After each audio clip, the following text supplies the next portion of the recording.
Doctor Shyamaprasad মুখার্জির জন্ম শতবার্ষিকী।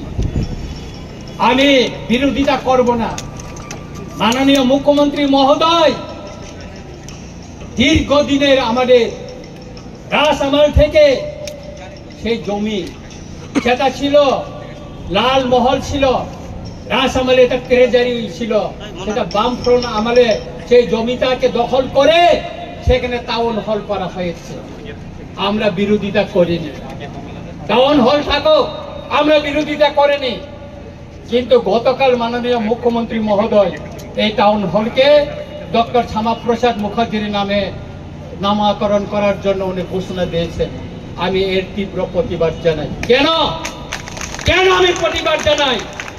Doctor Shyamaprasad মুখার্জির নামে আপনার শহরে আরেকটা বড় টাউন হল করুন, আরেকটা বড় টাউন হল করুন, আর এই টাউন হলকে টাউন হলে রেখে দিন। ত্রিপুরায় বিভিন্ন রাজনৈতিক দল আমাদের ইতিহাস মুছার জন্য এখানে কম্পিটিশন চালাচ্ছে। সেই কংগ্রেসের আমলে এই যে বর্তমানে যে আইজিএম, এটা বিএম যে হসপিটাল, ভিক্টোরিয়া মেমোরিয়াল হসপিটালকে সেটা আইজিএম করা হয়েছে। এই যে সুকান্ত একাডেমি, এই সুকান্ত একাডেমি কি ছিল? এটা দরবার হল ছিল, দরবার, এটাকে এখন সুকান্ত একাডেমি করা হয়েছিল। এখানে আগে দরবার হল ছিল।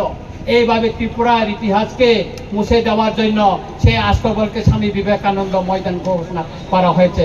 এটা আমরা মেনে নিব না। আমরা অনুরোধ করব মাননীয় মুখ্যমন্ত্রীকে, বিনয়ের সঙ্গে অনুরোধ করব, মাননীয় মুখ্যমন্ত্রী মহোদয়, আপনি আরেকটা জায়গায় অনেক কোটি টাকায় শীততাপ নিয়ন্ত্রিত একটা ডক্টর শ্যামাপ্রসাদ মুখার্জির নামে আপনি আরেকটা হল করুন, টাউন হল করুন। তাতে আমাদের এটা আমাদের কোনো আপত্তি থাকবে না।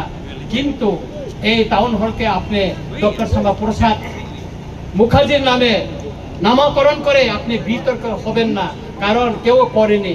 আমি ধন্যবাদ দিতে চাই আমাদের প্রাক্তন মুখ্যমন্ত্রী বিপ্লব দেবজিকে। তিনি থাকাকালীন আমাদের বরমুড়াকে হাতাই কত গন্ধা সরকার, গন্ধা তিসা, তারপর আগরতলা এয়ারপোর্টকে তিনি মহারাজা বীর বিক্রম মহারাজার নামে তিনি করে গেছেন। সেই জন্য ওনাকে আমি ধন্যবাদ জানাই।